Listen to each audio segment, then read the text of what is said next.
هذه القصيدة مهداة من أبو خالد السبيعاوي للشيخ هويدي أشلاش المجحن أبو بشر.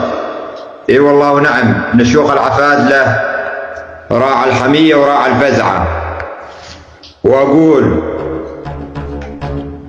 أبديت بسم الله رب البرية الواحد المعبود رب العالمين، ونرجاك يا الله رحمة يوم المنية، يوم جمع الخلائق والمسلمين.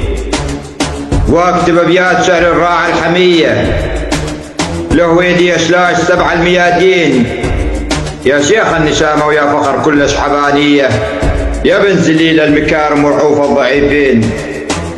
أبو بشر أنت الكفورة على الأولية، يا زبن الضعيف ويذل المعادين. بالروح يبدي عزوته من كل ذية، راعي النخوة وراعي الفزع شيخ الشعابين. ليه قالوا أبو بشر حكام تاخذ لك تحية، يا تاج الزعامة وفعالك تترس العين. كل البشعبات تتنومس فيك والفخر ليه، نجم انت بعلم ما تمحيها السنين.